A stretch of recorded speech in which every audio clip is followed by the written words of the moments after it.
Día cuarto. Meta final, San Giovanni Rotondo. El Padre Pío obtuvo tarde la facultad de confesar, que en general es acordada poco después de la ordenación sacerdotal, tal vez mediante un examen previo de teología moral. Desde Pietrelcina, dirigía espiritualmente por correspondencia a algunas personas que le habían sido confiadas. También la dirección espiritual por carta será una de las características del Padre. Entre otras, dirigía espiritualmente a una señora anciana y soltera de Foggia, muy buena, una verdadera alma elegida, Rafaelina Serace.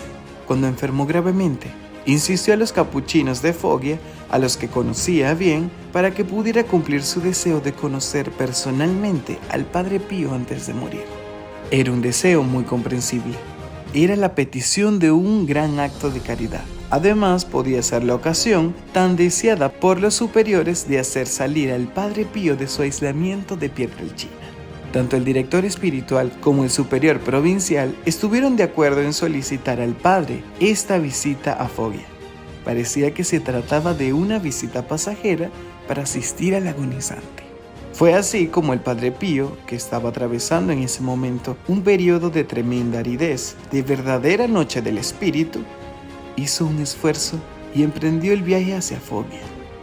Una vez alojado en ese pobrísimo convento, se dedicó a asistir a la enferma que expiró santamente el 25 de marzo, festividad de la Anunciación.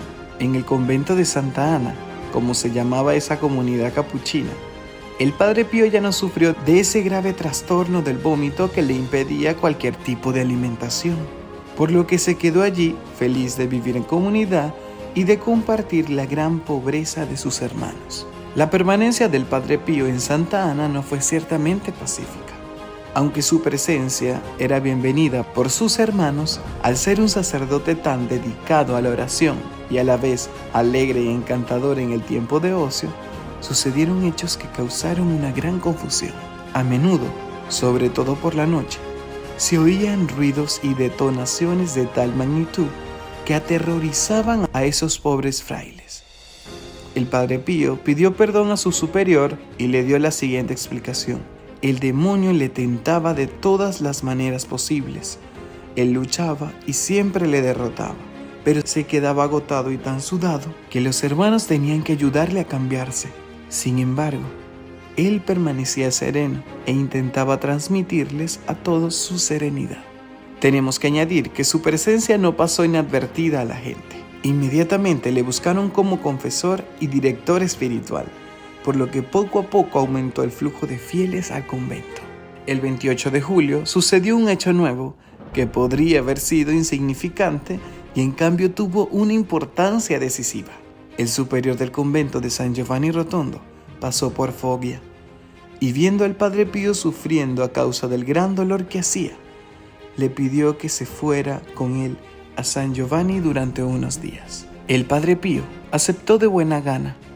No pensaba que en San Giovanni pasaría 52 años de su vida. En 1916, San Giovanni no era un lugar atractivo. Era un pueblo pequeño, paupérrimo, como muchos de los pueblos que, con pocos miles de habitantes, eran situados en lugares remotos del sur de Italia. Aislado por la falta de calles, no había luz eléctrica, ni agua ni saneamiento. A 2 kilómetros del pueblo, un camino de herradura en cuesta llevaba al convento de los capuchinos, situado a 600 metros sobre el nivel del mar. Era un convento miserable y más miserable aún era el paisaje que lo rodeaba. Colinas de rocas y piedras de las que surgían matorrales salvajes. La única cosa hermosa en la pequeña iglesia, toda hecha con bóvedas y arcos, era la Virgen de las Gracias, que dominaba el centro del altar mayor y que había dado el nombre a la iglesia y al convento.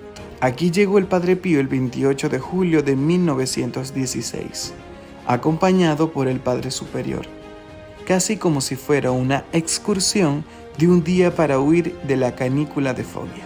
Efectivamente, el Padre saboreó enseguida el aire puro, y fue él mismo quien le pidió al superior permiso para prolongar su estancia. Se sintió aliviado físicamente, pero había otras razones que le dijo Jesús.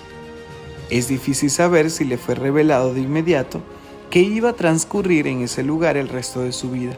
Ciertamente le fue revelado que era el lugar de su apostolado. Él estaba contento y los frailes estaban contentos con él, pero había alguien que esta situación no le gustaba. En su intimidad fue sometido a una lucha tremenda. Se sentía expuesto a la furia de Satanás, que sin duda no quería verle viviendo en ese lugar. Se sentía asaltado por tentaciones tan fuertes contra la fe que escribió: «¿Qué misterio soy yo para mí mismo?». Tan seguro en su acompañamiento y guía de las almas, siempre se sintió débil e inseguro respecto a su persona. No fue solo el maligno quien molestó al Padre Pío en la quietud aparente de San Giovanni. Estaba en marcha la gran guerra. También el padre fue llamado a las armas y hasta el 16 de marzo de 1918, su vida fue una sucesión de viajes, de idas y venidas, de visitas médicas y de permisos por convalecencia. Tenía fiebres altísimas que parecían querer reventar el termómetro. Con un termómetro de baño vieron que superaba los 48 grados de fiebre. Tenía síntomas extraños que los médicos en crisis reconocían no comprender. Para él, fue un periodo muy duro por los esfuerzos físicos a los que fue sometido, pero aún más por el lenguaje y el comportamiento de sus conmilitones, y sobre todo por la frecuente imposibilidad de celebrar la Santa Misa. En compensación, conoció mejor ese mundo por el que se sentía impulsado a sacrificarse. En el convento le confiaron una tarea especial. Era director espiritual de los frailecillos o colegiales confiados a los frailes. El Padre Pío se dedicó a ellos totalmente, les confesaba y les impartía breves conferencias espirituales, y sobre todo rezaba por ellos, luchaba a su favor contra el demonio y conforme a su total generosidad, se ofrecía al Señor como víctima para ellos. Pero pronto empezó para el fraile otra tarea. Empezaron a afluir a su confesionario cada vez más personas, tantas que al cabo de poco tiempo confesar le ocupaba toda la mañana. Confesaba y hacía dirección espiritual también por carta.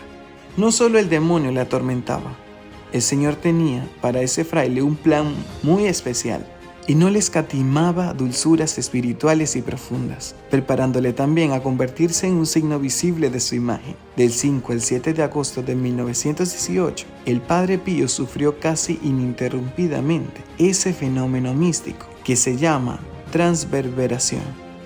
El 9 de agosto de 1912 le escribía así el Padre Agostino: «Siento, Padre, que el amor me vencerá al final. El alma corre el riesgo de separarse del cuerpo debido a que no puede amar suficientemente a Jesús en la tierra. Sí, el alma mía está herida de amor por Jesús. Estoy enfermo de amor. Siento continuamente la amarga pena de ese ardor que quema y no consume. Le ruego, me sugiera, si puede, el remedio para el actual estado de mi alma. He aquí una lánguida imagen de lo que Jesús sobre mí.